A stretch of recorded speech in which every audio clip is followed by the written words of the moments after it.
the pastor's wife. Yeah. Well, she does take that very seriously as a calling from God. Oh, 100%. Her calling is to be to support her husband as pastor. Yeah. Yeah. So. And she does just a phenomenal job of it. It's fantastic. So, are we rolling? Are we going? That's it. Okay. Keep this in lunch break. That's fine. Hello, welcome to lunch break, everybody. Some of this. Let's not put all of that in lunch break. Just on what do you not? Just on the random chance that my wife watches. Oh, okay.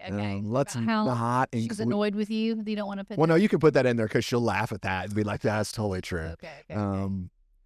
Yeah, I don't know what else to put in. Not to I'll leave that to your discretion, Ryan, since Ryan's behind the camera because we have Nick. In front of the camera, I know. So welcome to lunch break. I'm Meredith here with Pastor Jay, and we have a special guest in front of the camera today. This is Nic Curlee, and how are you guys? Yes, he helps run our tech for lunch break. Yeah. He also does tech on Sunday mornings, and so we just wanted to get. He's normally the guy back where Ryan's at right now. I know. I'm excited to have you here. If you come across me walking through the halls or something, please feel free to say hi. I will happily say hello to you and engage in a conversation of whatever it is you want to talk about. One of the friendliest people I've ever met. Truth. Very 100%. True. So warm and friendly and kind. This is great. It's a refreshing change of pace to be in front of the cameras instead of behind the scenes doing something technical. So this is nice. Good. Is it good? Is it weird? Are you uncomfortable? Not really. It's actually. It's pretty good. It's kind of nice. I'm all right. Yeah, good. Well, we're great, Jay. We make people come. It's fine. So, well, can you tell us a little bit about when you started attending here at Northwest? When did you get involved here? Sure. So I started attending here October of 2024, late October, heading into November of 2024. So. My parents, Renee and Scott Curlee, they were going here before I started going here, and they came home one day and they told me, they were like, "Hey, our church that we're going to, it's in need of tech people, just people that are needing help in that aspect. So, I can let you know about them, and I can also put in a good word for you. But this is just something that's going on that they need." And I know that, that's one of the things that you're into. You're into that kind of stuff, which you have a potential interest in, helping them out and joining their team. And I said yes. Yes. So I came out, I met everybody. I met Pastor Jay, I met Miss Meredith, I met Larry and everybody else who works along with the tech team. And while I was learning new skills, the environment itself didn't feel foreign at all. I mean, it felt like, I don't know, it felt like I was put in a place where I needed to be at. I felt comfortable doing whatever it is that I needed to do, despite, being new and not knowing a whole lot. And then from that point forward, just picking up bits and pieces along the way, getting more involved with what's going on, meeting new faces, seeing people, and just getting really, really involved with it all. So, been doing it for over a year now. So so you just jumped in and started serving, and that was the way that you kind of plugged into the community here, was just jumping in to serve, right? Yes, ma'am. So that's fantastic. And I ever since that first Sunday where I started working here, I haven't looked back since. It's been tremendous. It's been wonderful. I've enjoyed my time being here. I've had a lot of fun being here, a lot of fun meeting everybody. And it's been a really great opportunity for me. And I'm incredibly happy and incredibly thankful to be here right now. That's cool. Yeah. So one of the reasons we have you on the front side of the camera is not simply to hear your story. Like when we were talking about it a couple of weeks ago, it was right after Pastor's Roundtable.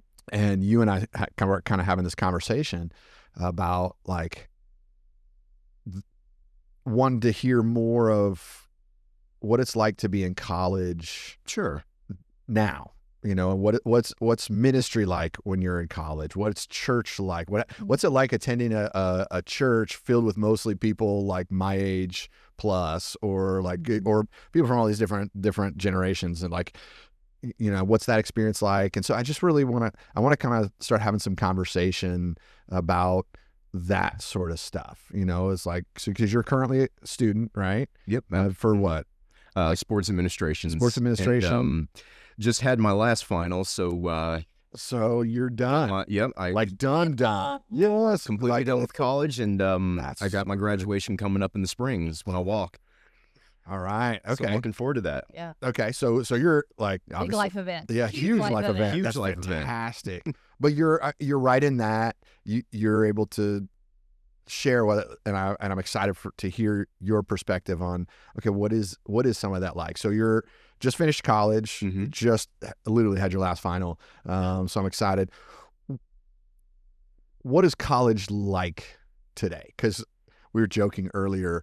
I got my undergrad degree in 1996. Yep, you did. I know, right? Yes, and so it's been a minute since I was like on the campus full time or in that environment. So what's just kind of in general, what's college like these days?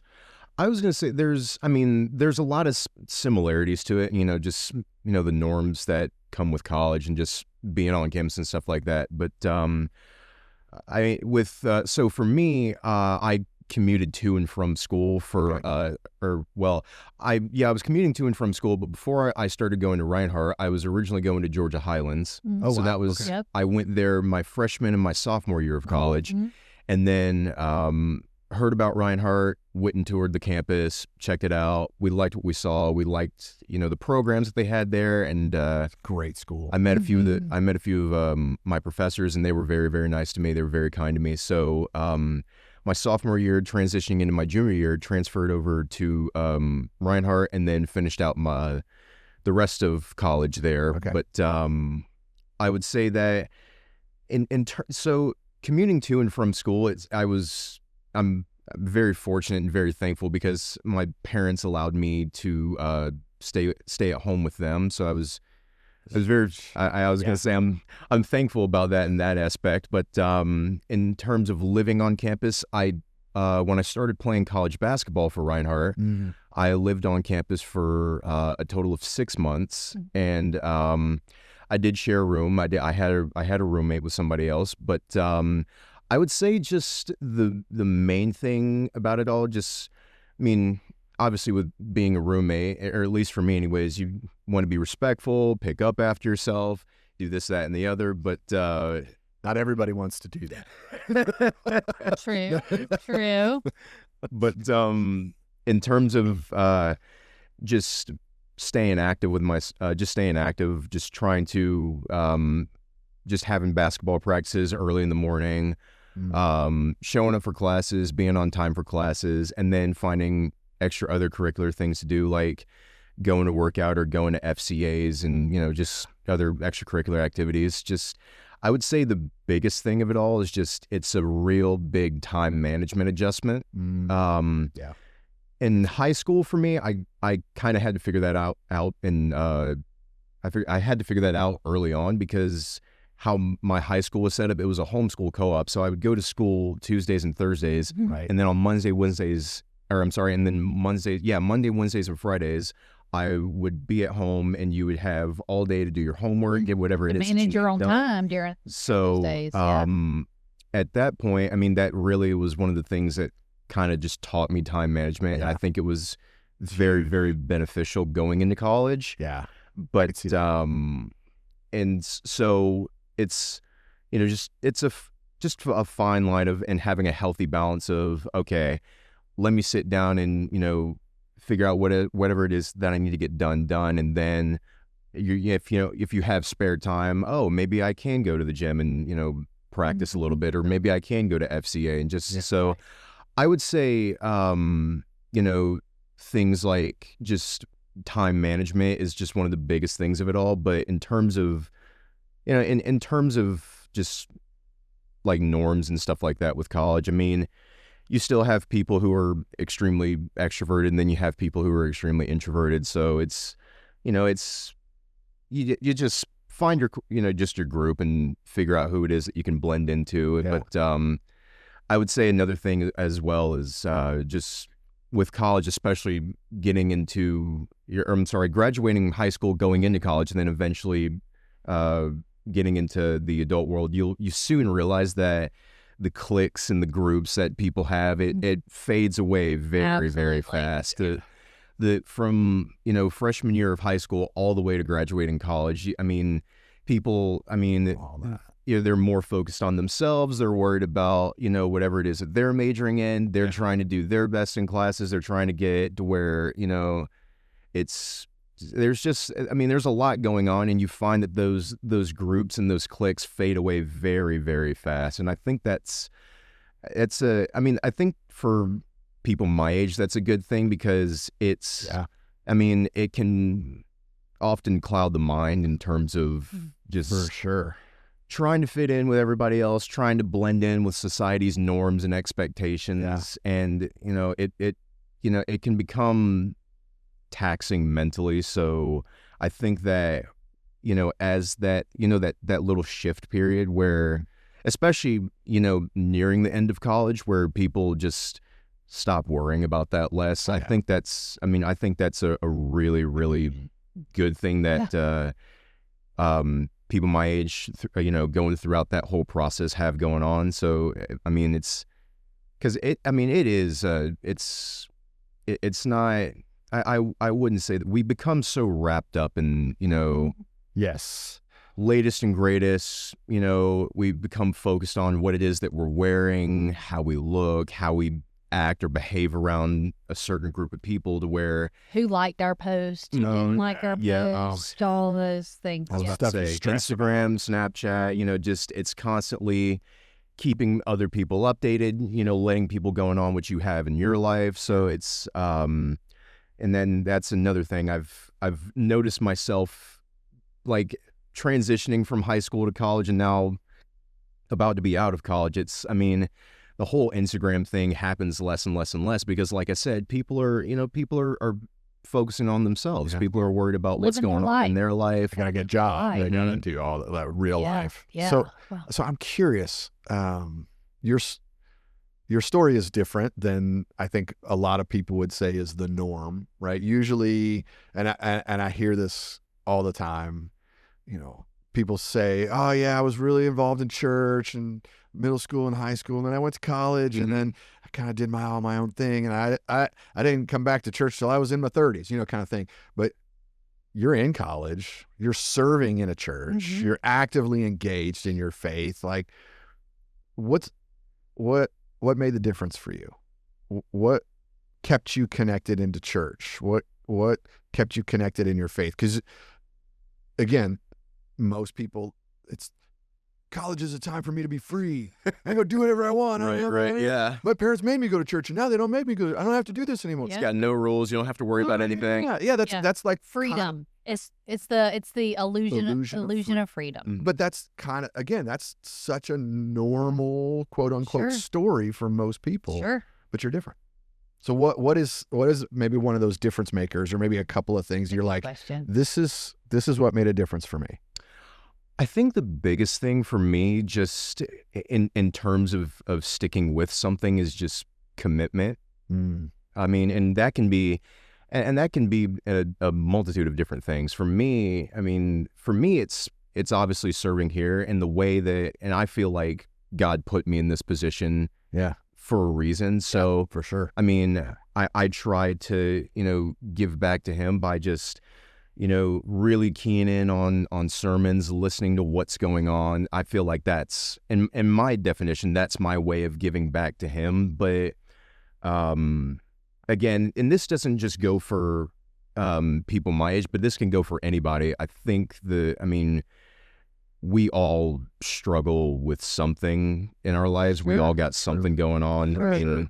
I've, been a person who's, struggled with anxiety and, things of that nature, not feeling like you fit in with people, not feeling like you, just things of that nature. So I think,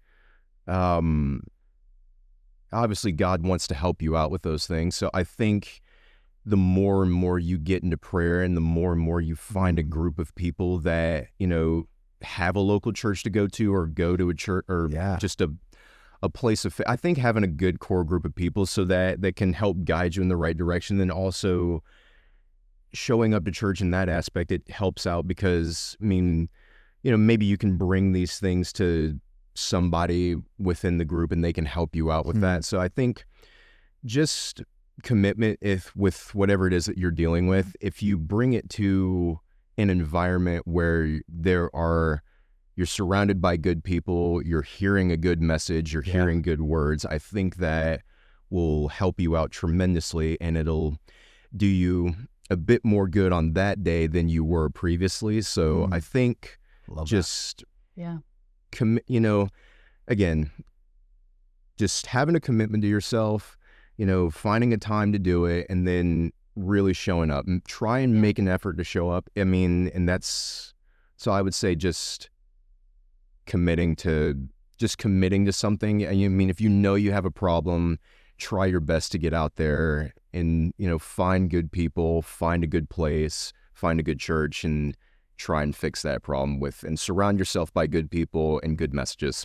Well, I feel like too, when you, because you jumped into serving, right off the bat, that when you can focus on helping others and knowing that others are counting on you to show up, right, that makes a difference too. It's not just about Nick. It's about, about the tech team within Northwest Christian Church, and they're counting on you, and you've told them you're going to, you've committed. And so you are doing something outside of yourself. Absolutely. It's a very, very satisfying and gratifying feeling knowing that, you're not just there for yourself, but you're also there for other people. Yes. That's where, meeting other people comes into play, and then you can help them out, and it just it's a snowball effect of just nothing but positivity. So that's I awesome. think that I completely agree with. You're not just there for yourself, but you're also there to serve other people and help them out, whether it's something that they got going on in their own personal life, or if it's something within the church. Because I mean, serving and helping you guys out, it's like, I mean, it's not just the tech team that I'm helping out. It's like it's everybody. We're all a team. We're all helping each other out. 100%. We're all trying to be on the same page. Yep. So what you do on Sunday is just as important as what I do on Sunday. Like it's all interconnected, because I can't do what I do without you, and I can't, or without Meredith, without Ryan, or we're all working towards the same goal. 100%. Yeah, Everybody's just as important. It takes a team. It takes a family to keep this whole organization running. So I wholeheartedly agree with that statement. Yeah. So I talked about like with the normal, and most people is like, okay, I grew up in church, went to youth group, and then I went to college and I got freedom. Like that is kind of the normal story for a whole lot of people, for so many. And I'm sure you've seen that with people you went to school with. What are some things maybe that the church should have done and didn't do, or maybe were there some things that maybe in your experience in student ministry back in the day that were lacking, or man, if the church had been more like this, or had taught me more of this, or had guided me through some of these things or whatever, maybe there would be less people having that kind of normal story. Like, or is there anything as you look back, especially in high school, you say, man, that I wish the church had equipped me for this better, or I wish the church had spoken into this more, if that all makes sense. You know what I'm saying? I guess the thing, and I know that, I mean, the bigger a church gets, the harder this is to do, but I mean, if you can find time and if you can make it an imperative to just try to, I mean, reach out, just listen to anybody that you can, and just really listen to everybody else's stories, and kind of keen in on, just their background and their history. I always try to put myself in another person's position. I try to see life from their point of view, so that whenever it is that I'm talking to somebody, or if I'm, getting to know them, or if I'm meeting them for the first time, it helps me paint the bigger picture of their life and their whole background and their story and whatever it is that they got going on with them. So again, just harping back on, just the things that, people my age think about. It's, I mean, fitting in, trying to just be the best with whatever it is. It's like there's a lot of anxiety. There's a lot of in relationships. There's a lot of just. I mean, people struggle with loyalty. People struggle with feeling like, is my partner really with me? Is is there a like cheating involved or something like that? So I mean, there's a whole lot of like lingering feelings of skepticism, and then along with trying to blend in with society's norms and expectations, it really can take a toll. So I had a few psychology classes and sport mental health classes. Oh yeah. And huge. I had a professor who was, she was just incredible. She's the sweetest woman in the world. She was very, very engaging, and she wanted the students to be engaging as well. Yeah. A lot of the athletes there call her the mom of the campus because she knows majority of athletes there. Yeah. She knows from whatever sport it is, and she really takes the time to get to know you personally. So I would say from that whole psychology class, it really taught me not just how to help myself out as an athlete mentally, but just kind of look upon other athletes and figure out how to, respond to them so that you can get the most out of them and then they can hit their full potential without you shutting them down. Gotcha. So I would say, sense. Just and that can go for anybody. So I would say that just figure out ways to, really relate to somebody, get to know them one-on-one so that you can get the most out of them and that they can hit, their highest form and their highest peak without, shutting them down. So I would say that just a lot of just one-on-one, try to be personable with somebody else, try to connect. I'd say that's right. Being intentional with people. I'd say that's a really, really big thing for people. Just kind of let them know that, hey, you're not alone in this scenario, or you got a lot of people who are trusting you, who are depending on you. They see things out of you. They know that you can be something great. So it's just, I think just, kind of being encouragement and kind of spreading that kind word out. Just everybody, again, just it does more good than it does harm. So I would say that's I could see that being, one of the keys to ministry for college students is that relational, personal engagement, connection, especially you talk about anxiety. And I see that in my kids in a way that, we had anxiety in my day, right? Sure. Like everybody had that, but it's different now. Like it's a whole different thing. And I can imagine in college even more so. So for the church to be kind of like a safe space, I could see that being huge. And in terms of not just anxiety with people who are going off to college, because I know that's something that's very, very stress inducing, but also for parents, it's pretty stress-inducing as well, and because it's just a little bit. Can you speak to that at all, Meredith? Just a little bit. How's Jackson doing? Right, and trying to still parent a child who they're not a child, but they're not a child, but they're your child. But they still need guidance and parenting. You still needed guidance when you left when you were going to Georgia Highlands. Of course, to know but you were also 18. Yep. So it's just, and I've said it before. My parents are my best friends. I'm incredibly family oriented, and so especially moving back now, it's. I'm 22, and it's like, some people feel like you gotta immediately once you graduate. You're not supposed to move back home. You're supposed to get a job right out of college and then go move to a different city. And that's not always the case with majority of college people. So I would say moving back home with my parents, it's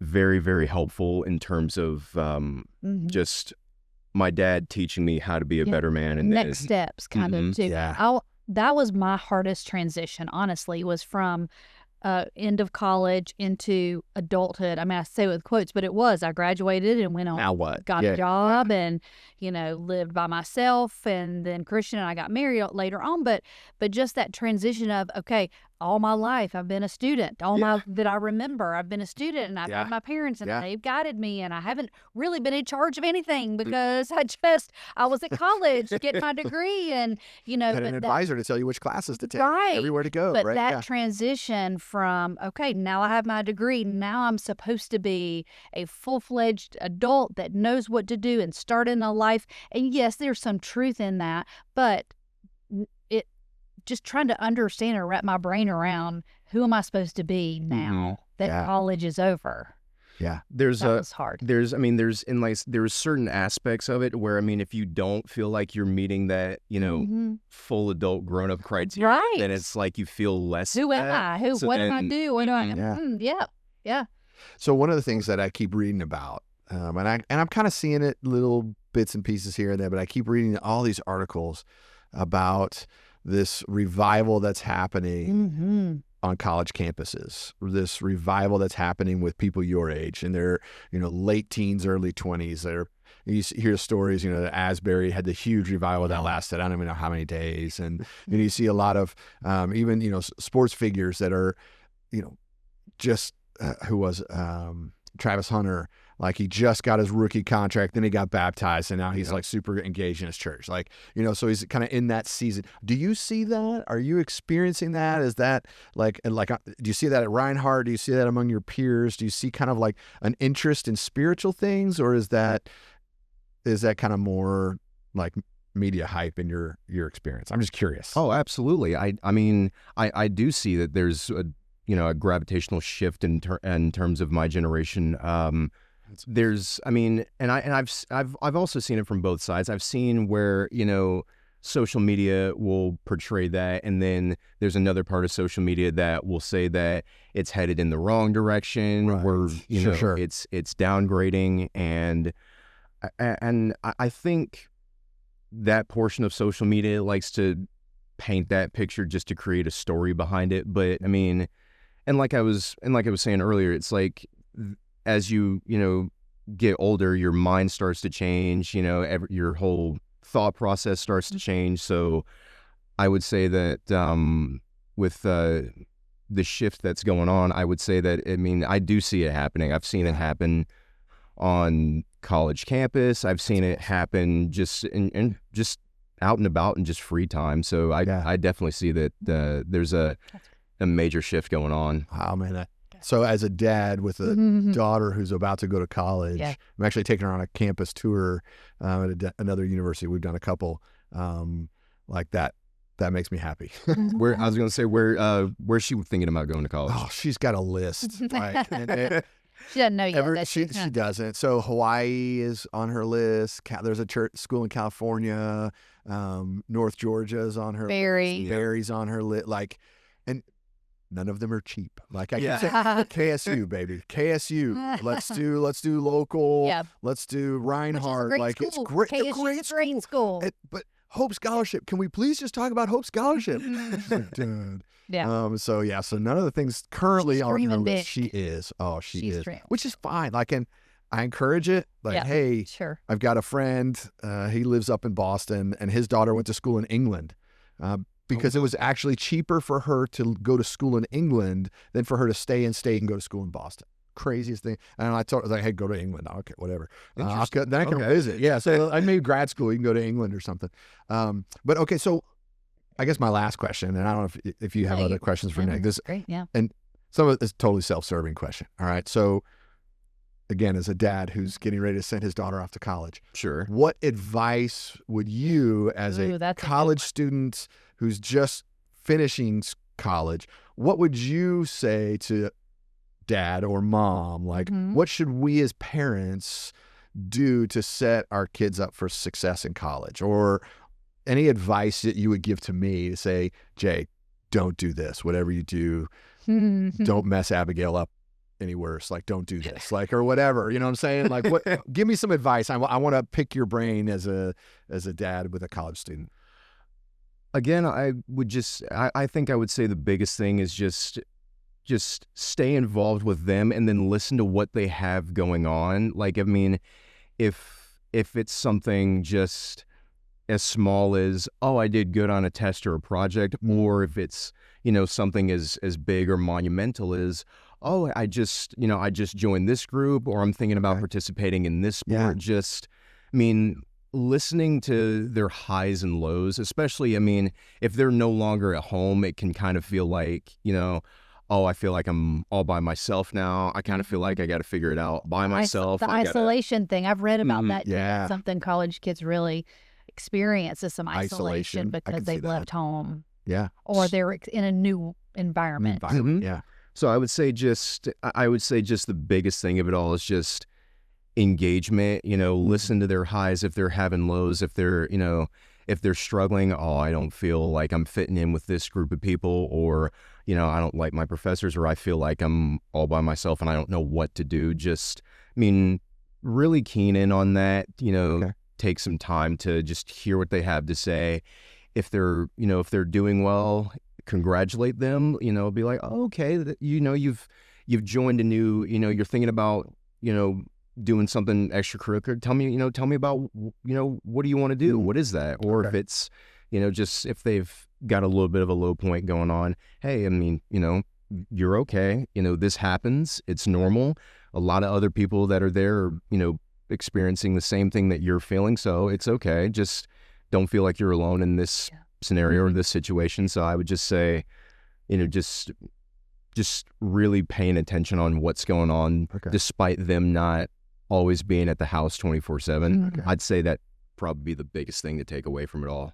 I'm glad we're recording this, because then I can go back and listen. Go back. I can take some. Remind I didn't take any yourself. notes. Like, I'm a note taker, Yes. so Yes. go Remind back. yourself. So, yeah. That's it. Thank you. Yeah. Of course. Thank you for being here today. Thank you for coming on the other side of the camera. That's right. And like just kind of sharing some wisdom with us and some even more perspective. people getting to know you because of this. So Very cool. great. Yeah. All right. All right. Well, thanks for being here. Thank you for having me. I Yes. appreciate this. This was good. This was really good. I know that we've talked about this, and this has been a long time coming. So now that we're making this happen, Yeah. Yeah. it's, And we it's may have to nuts. make it happen. Absolutely. I love it. Absolutely. I'm We open to doing it appreciate you. again. Okay. Outstanding. Good. We Awesome. appreciate you. Thank you. Thank you. You're And thank you, Jay. Thanks, Meredith. And thanks for watching. We'll see you next week.